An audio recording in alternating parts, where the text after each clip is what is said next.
मोदी जी ने लक्षद्वीप का प्रमोशन किया तो मिर्ची किसको लगी? चाइना को। और चाइना के कहने पे मालदीव की जो सरकार है, ये जो मोहम्मद बिज्जू और इनके जो ये चेले चपाटे हैं, ये लोगों ने क्या किया? इंडिया के बारे में भला बुरा कहना शुरू कर दिया। इन लोगों के हिसाब से ये बोलते हैं कि जो इंडिया के होटल्स होते हैं उसमें से बदबू आती है, तुम कैसे कंपेरिजन कर सकते हो मालदीव का लक्षद्वीप के साथ में? ओके भाई साहब, बताएंगे तुमको भी, अच्छे से बताएंगे। 70% से ज्यादा इनके जो सोल्जर्स, उनको ट्रेनिंग किसने दिया है? इंडिया ने दिया है। ठीक है भाई साहब, कोई बात नहीं। और इनको हम सामान भी बहुत बेचते हैं, देखिए 1 2 3 4 आयरन, फार्मास्यूटिकल, प्लास्टिक, अच्छा खासा बिजनेस भी इनसे हम कर लेते हैं, देख लो रैंक फिगर।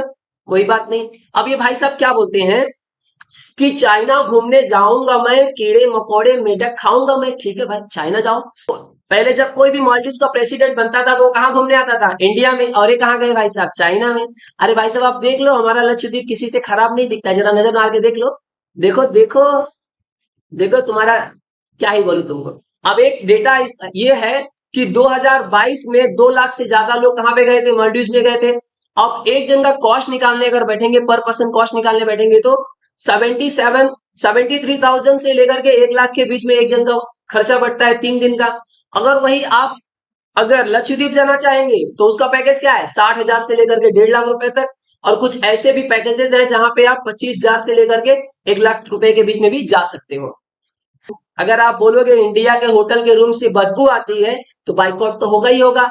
पॉलिटिशियन से लेके सेलिब्रिटी से लेके कॉमन मैन, सब ने इसका बाइकआउट किया। बाइकआउट इस तरह से भयंकर किया ना कि मोदी जी लगाएंगे लक्षद्वीप में डुबकी और डूब जाएगा मालदीव। अब क्या हुआ? इज माई ट्रिप ने क्या किया? सारी बुकिंग कैंसिल कर दी भैया। देखो बुला के जो मालदीव जाने वाली जितनी भी बुकिंग है सब कैंसिल। ये भाई साहब की सरकार जाने वाली है चीचा की। अब ये चाइना से बोल रहे हैं थोड़ा टूरिस्ट भेजो ना, थोड़ा टूरिस्ट भेजो। चाइना बोलता है ठीक है देखते हैं। अब भाई साहब ये उनको जब हॉस्पिटल चाहिए था, हमने दिया था, hotels, planes, drones, army, covid vaccine भी इनको हम दिया। और ये देखो अपना रंग दिखा रहे हैं। अब ये डरे हुए हैं क्योंकि उनको पता है। इनको देखिए, इंडियन किंग रतन टाटा जी, इन्होंने बोला कि अब मैं 2 ताज होटल वहां पे बनाऊंगा लक्षद्वीप में। अगर ये आएंगे तो और बहुत सारी कंपनीज भी आएंगी। गवर्नमेंट भी बोलती है कि मैं भी इन्वेस्टमेंट करूंगी। अब ये चाचा डरे हुए हैं। अब ये चाचा डरे हुए हैं, अब बोलते हैं मैं इंडिया आऊंगा। तुम इंडिया मत आना, तुम आओगे तो कुटा जाओगे।